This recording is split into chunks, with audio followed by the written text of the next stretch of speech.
el que tiene mis mandamientos y los guarda es el que me ama, y el que me ama será amado por mi Padre, y yo lo amaré y me manifestaré a él.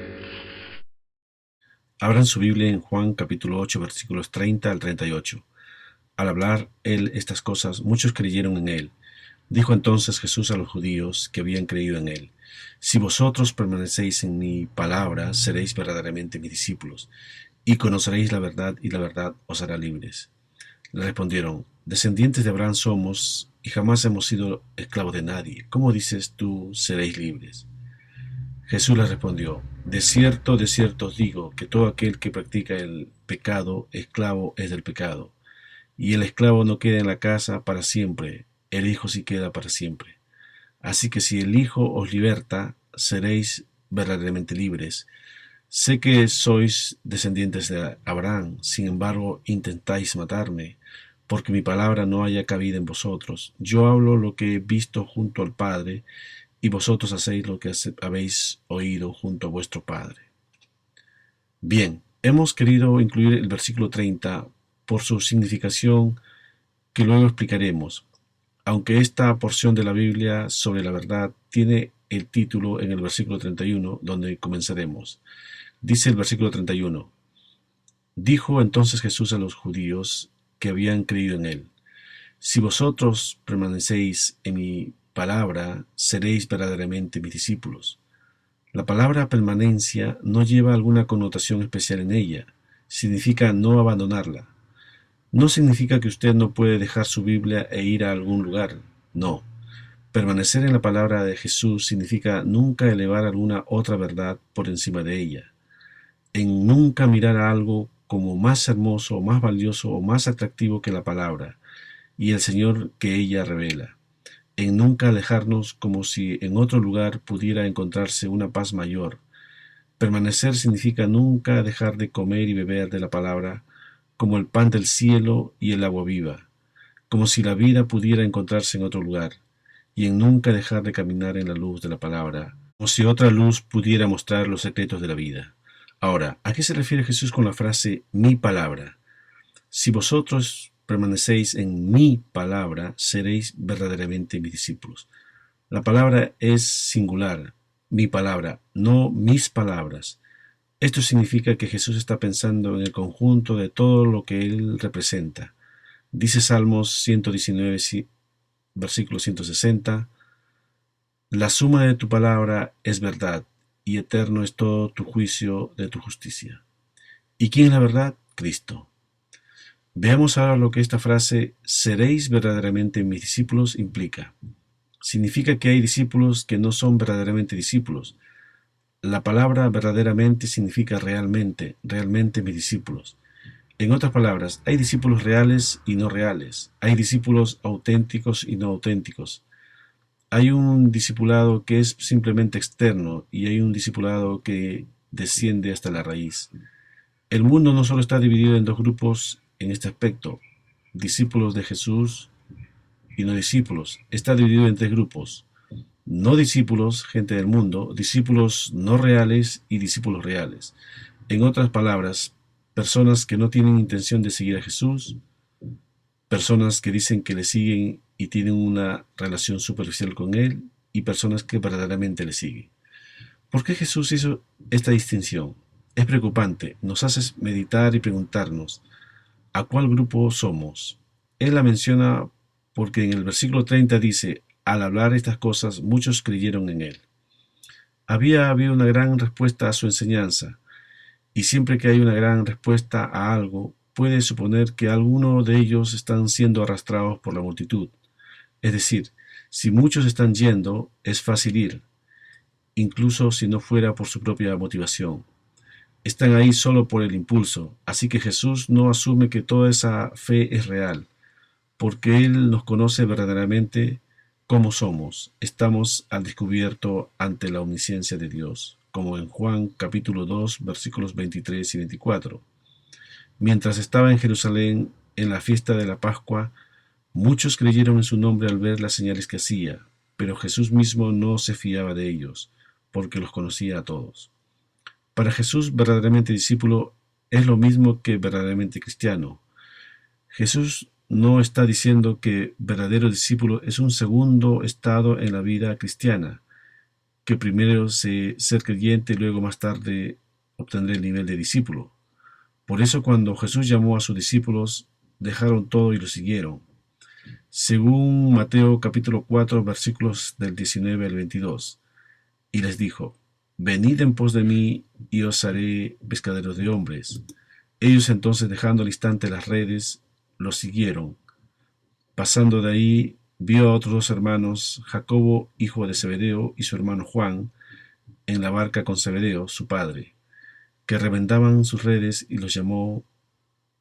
Ellos, dejando al instante la barca y a su padre, los siguieron.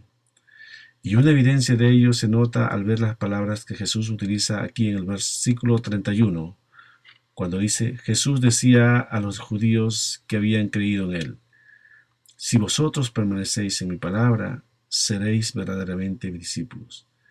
Él no dijo a los creyentes profesantes: Si vosotros permanecéis en mi palabra, verdaderamente llegarán a ser mis discípulos. En otras palabras, él no enseñó que ser un verdadero discípulo era un estado posterior a la fe simple. Si vosotros permanecéis en mi palabra, seréis verdaderamente mis discípulos. Jesús está diciendo que la marca de un verdadero discípulo es la permanencia, la firmeza, la perseverancia, la obediencia en la palabra, porque el haber probado temporalmente la verdad, la belleza, el poder, la gracia, el valor, el pan, el agua y el resplandor de la palabra de Cristo no nos hace cristianos. La señal que somos cristianos es que probamos y permanecemos. ¿Recuerdan lo que dijo Pedro en Juan capítulo 6, versículo 68? Le respondió Simón Pedro: Señor, ¿a quién iremos? Tú tienes palabra de vida eterna. Versículo 32. Y conoceréis la verdad, y la verdad os hará libres. Claramente está diciendo aquí que si ustedes permanecen en mi palabra, conocerán la verdad. Ahora, permanecer no es congregarse, cantar, escuchar un sermón y listo. De ahí hasta que partamos de este mundo si no llega Cristo. Permanecer es sobre todo obedecer lo que ella nos dice y crecer cada día para que nos lleve a la verdad, a dar a conocer al mundo los atributos de Cristo en nosotros. Cuando obedeces vas a saber si estás en la verdad. Por eso nos dice Juan capítulo 7 versículo 17: El que quiera hacer la voluntad de Dios conocerá si la doctrina es de Dios o si yo hablo por mi propia cuenta. Es decir, cuando obedecemos a la palabra de Dios conoceremos la verdad. Pero si solamente leemos y no vivimos lo que aprendemos, no lo obedecemos, no conoceremos la verdad. Por eso es muy importante que cuando llegamos al llamado de Cristo debemos alimentarnos de su palabra bendita, porque así como cuando nace un bebé en el mundo físico necesita de leche diariamente, así cuando nacemos espiritualmente necesitamos de la palabra para que nos lleve a la verdad. Dice Primera de Pedro capítulo 2 versículos del 2 y 3: Y desead como niños recién nacidos la leche espiritual no adulterada, para que por ella crezcáis para salvación, ya que habéis gustado la bondad del Señor. Vean que dice claramente la leche espiritual no adulterada, para que crezcáis para salvación, porque solo la palabra de Dios puede hacer eso. Pero, ¿qué sucede hoy en día? Muchos han dejado la palabra de Dios, entonces tenemos niños espirituales raquíticos, desnutridos, si es que alguno ya no se ha muerto. Por eso Pablo reprendió a los corintios en 1 Corintios capítulo 3 versículos del 1 al 4. De manera que yo, hermanos, no pude hablaros como a espirituales, sino como a carnales, como a niños en Cristo. Os di a beber leche, no alimento sólido, porque aún no erais capaces, ni sois capaces todavía, porque aún sois carnales.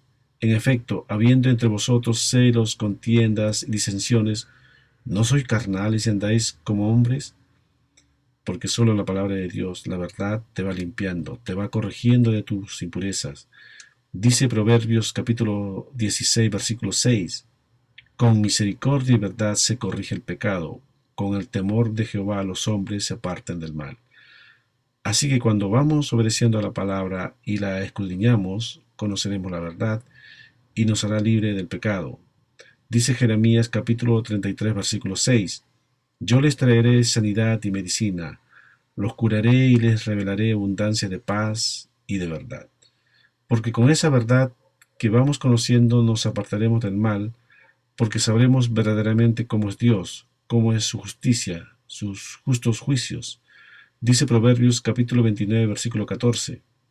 Para siempre será firme el trono del rey, que conforme a la verdad juzga a los pobres. Pero muchos no escudriñan su palabra, porque no creen en él.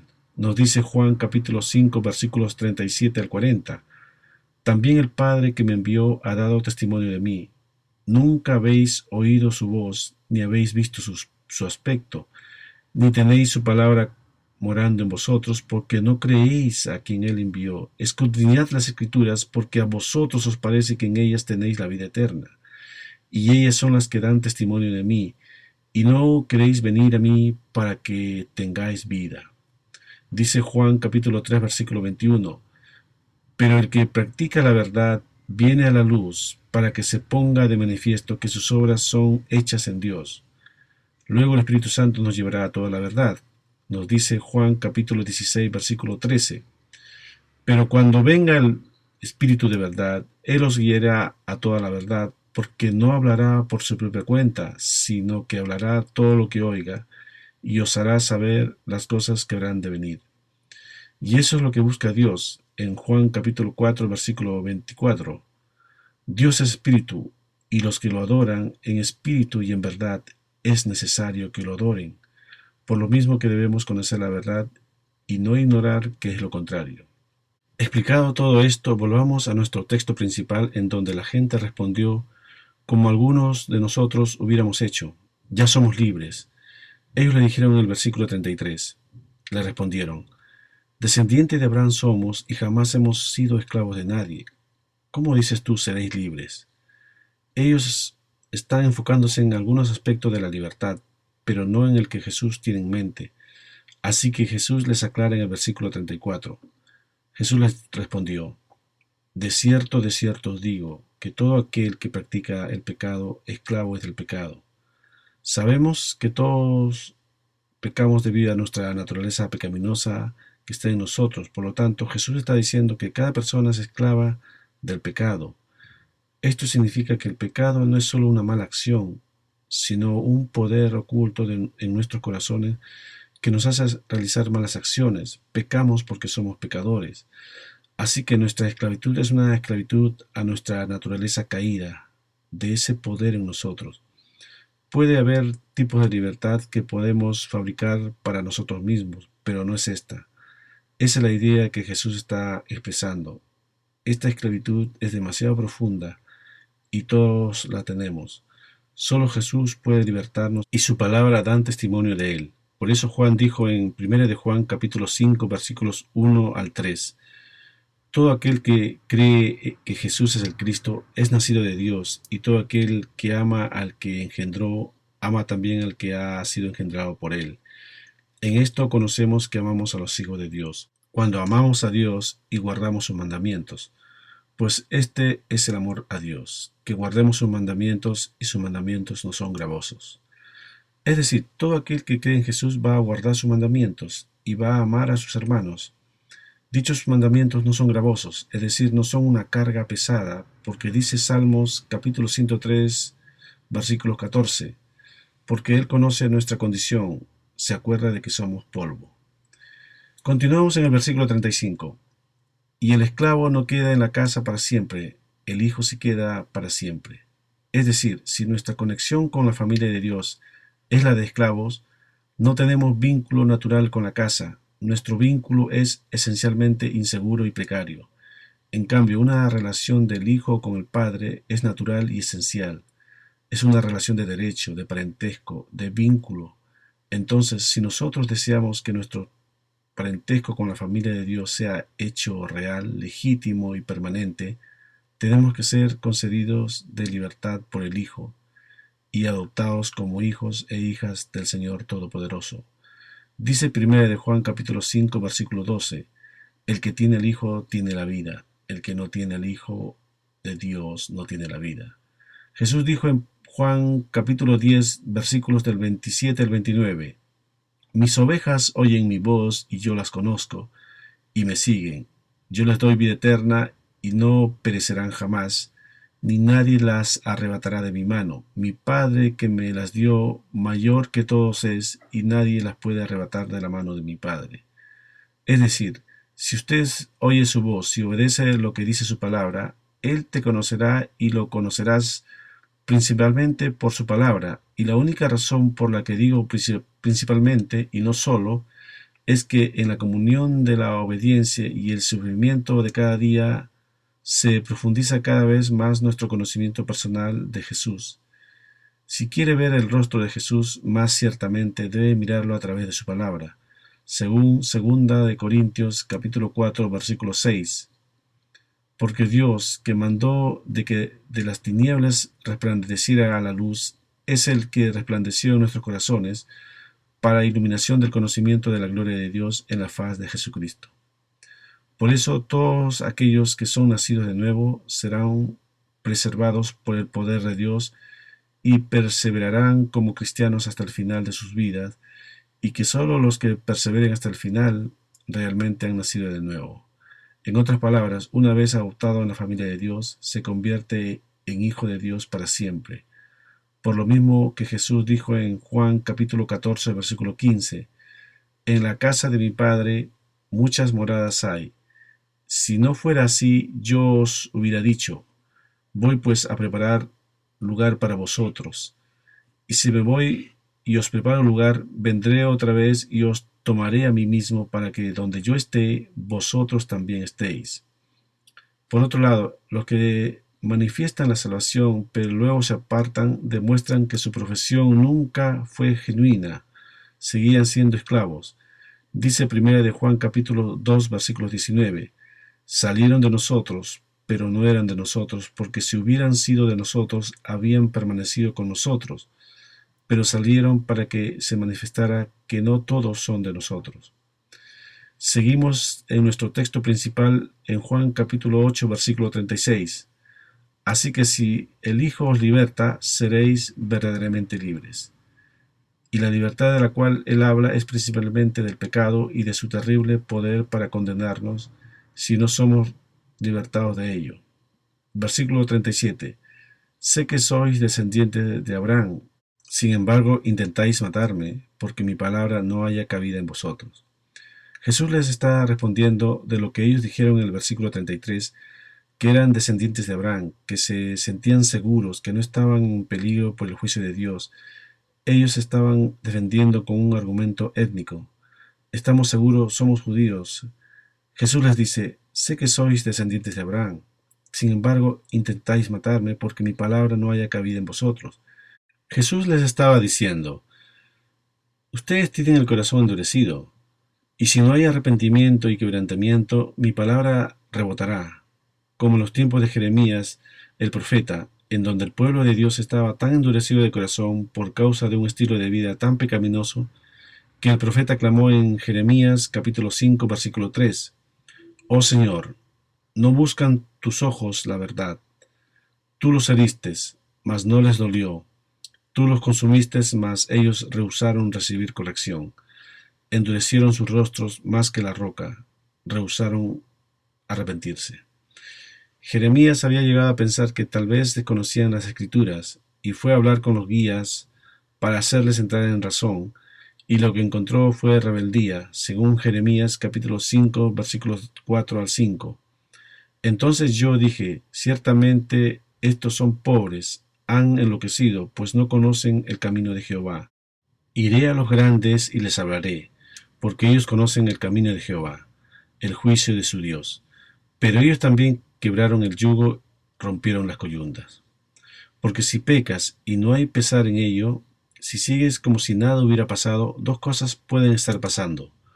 O no has nacido de nuevo, o has contristado al Espíritu Santo, porque hay una verdad en esto, de que a medida que crecemos en el Señor, tenemos cada vez más certeza de nuestra salvación, pero al mismo tiempo nos volvemos más sensibles a las ofensas que cometemos contra Dios.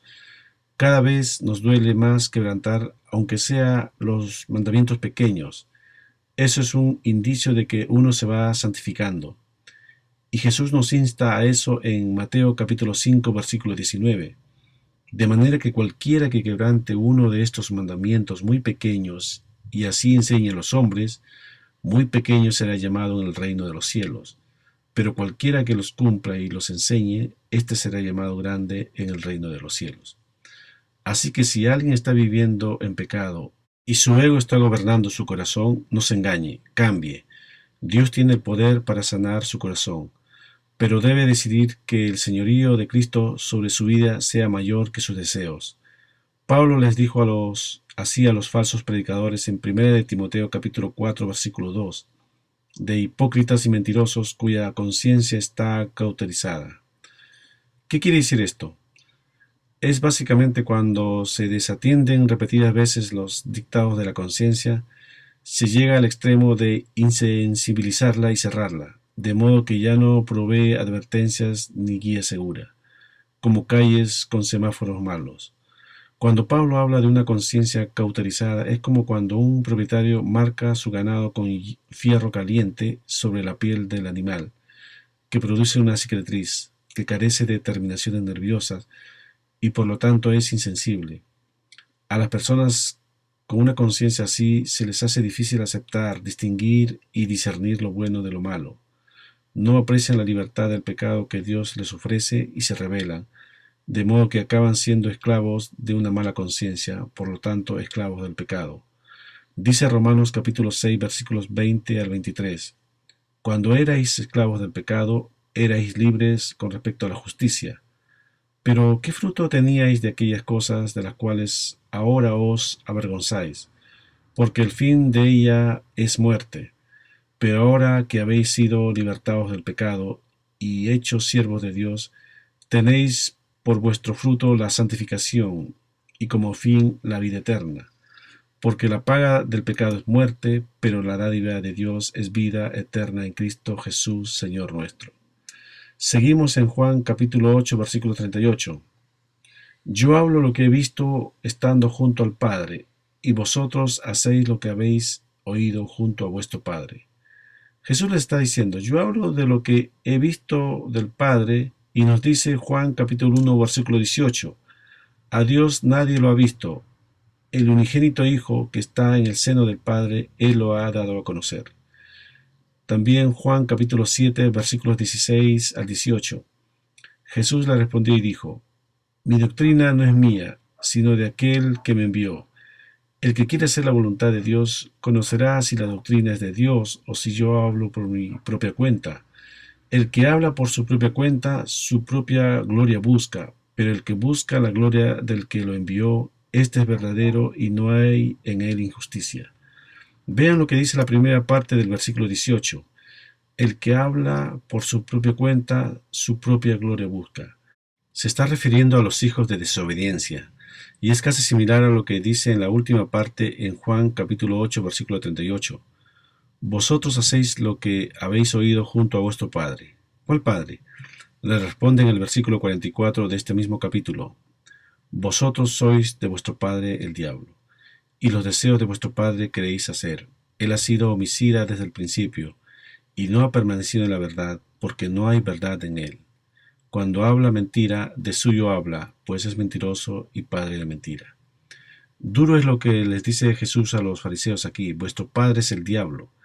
El asunto aquí es de naturaleza, porque el que ha nacido de la carne, carne es. Es decir, si hemos nacido naturalmente en lo físico, somos nacidos de carne, de simiente corruptible, de naturaleza caída. Nos dice Salmos capítulo 51, versículo 5, en maldad he sido formado y en pecado me concibió mi madre. Y los deseos que hacen son carnales, está atado al mundo material, vive por sus sentidos, según Judas capítulo 1, versículo 19. Estos son los que causan divisiones, viven sensualmente y no tienen el espíritu. Continuando en el versículo 44. Él ha sido homicida desde el principio y no ha permanecido en la verdad porque no hay verdad en él. Satanás mató espiritualmente a Adán y a Eva, al utilizar a la serpiente para engañar a Eva. Nos dice Génesis capítulo 3 versículos del 2 al 6. La mujer respondió a la serpiente, del fruto de los árboles del huerto podemos comer, pero del fruto del árbol que está en medio del huerto, dijo Dios, no comeréis de él ni tocaréis para que no muráis. Entonces la serpiente dijo a la mujer, no moriréis, Pero Dios sabe que el día que comáis de él serán abiertos vuestros ojos y seréis como Dios, conocedores del bien y el mal. Al ver la mujer que el árbol era bueno para comer, agradable a los ojos y deseable para alcanzar la sabiduría, tomó de su fruto y comió, y dio también a su marido, el cual comió al igual que ella. El resultado fue que, al desobedecer al mandato de Dios, tanto ella como Adán perdieron su perfección. Primero murieron espiritualmente, también a causa de esto envejecieron y murieron físicamente. Esa imperfección lo transmitieron a la raza humana. Y vea cómo engañó a Eva, con una mentira. Satanás le dijo, no moriréis. Por eso se le llama el padre de mentiras. Nunca hubo verdad en él. Él no crea nada original. Satanás es un experto en falsificaciones e imitaciones. ¿Saben por qué los fariseos estaban cegados por la religión? Porque el padre de esa particular clase de religión es el diablo, quien ha estado involucrado directamente para reducir todo aquello que es de Dios a niveles de religiosidad humana. Dice Romanos capítulo 1, versículo 23, y cambiaron la gloria de Dios incorruptible por imágenes de hombres corruptibles. Es la naturaleza del hombre religioso de crear un Dios de acuerdo a su propia imagen, para llevar a Dios vivo a su mismo nivel. Pero el diseño de Dios fue crearnos a su propia imagen, que fue corrompido por Satanás después del engaño a Eva. Sin embargo, viene el segundo o postrer Adán. Dice 1 Corintios capítulo 15, versículo 45. Así también está escrito, fue hecho el primer hombre, Adán, alma viviente, el postrer Adán, espíritu que da vida. Y dice 1 Corintios capítulo 15, versículos 21 al 22. Pues por cuanto la muerte entró por un hombre, también por un hombre la resurrección de los muertos. Así como en Adán todos mueren, también en Cristo todos serán vivificados. Y esa es la razón que muchos cristianos no entienden. Deben ir creciendo en santidad y acercarse cada vez más a la imagen de Jesucristo. Dice 1 de Pedro capítulo 1 versículo 15. Sino así como aquel que os llamó es santo, sed también vosotros santos en toda vuestra manera de vivir. Y Romanos capítulo 8 versículo 29. A los que antes conoció también los predestinó para que fueran hechos conforme a la imagen de su Hijo, para que Él sea el primogénito entre muchos hermanos. De igual manera, aquello que es hijo de Satanás es conformado a su imagen. Jesús mira más allá de la religiosidad exterior y ve las motivaciones del corazón. Sabía que bajo esa apariencia externa de los fariseos estaba llenos de huesos de muertos. Nos dice Mateo capítulo 23 versículo 27. Ay de vosotros, escribas y fariseos hipócritas, porque sois semejantes a sepulcros blanqueados, que por fuera a la verdad se muestran hermosos, pero por dentro están llenos de huesos de muertos y de toda inmundicia. El que es nacido de la carne, carne es, y el que es nacido del espíritu, espíritu es. Uno es terrenal, el otro es celestial. Dice Filipenses capítulo 3 versículo 19. El fin de ellos será la perdición. Su Dios es el vientre, su gloria es aquello que debería avergonzarlos. Y solo piensan en lo terrenal, pero nuestra ciudadanía está en los cielos, de donde también esperamos al Salvador, al Señor Jesucristo. Ya no vivimos nosotros, sino Cristo vive en nosotros. Por lo mismo dice Colosenses capítulo 3 versículos del 1 al 4. Si pues habéis resucitado en Cristo, buscad las cosas de arriba, donde está Cristo sentado a la diestra de Dios. Poned la mira en las cosas de arriba y no en las de la tierra, porque habéis muerto y vuestra vida está escondida con Cristo en Dios. Cuando Cristo vuestra vida se manifieste, entonces vosotros también seréis manifestados con Él en gloria. Entonces, para ir resumiendo, debemos decir que cuando vamos conociendo la verdad, ésta nos irá librando del poder del pecado. Conociendo a Cristo, ya el pecado no podrá tener dominio en nuestra vida y seremos libres del poder del maligno, porque Cristo vino al mundo a resolver el problema del hombre y que desconocía del por qué hacía cosas pecaminosas. Cristo vino a revelarnos las razones del por qué andábamos haciendo estas cosas desagradables a Dios, y es cuando el hombre descubre que a través de Cristo vamos encontrando la paz con Dios el Padre, aquel que nos creó para la vida eterna. Amén.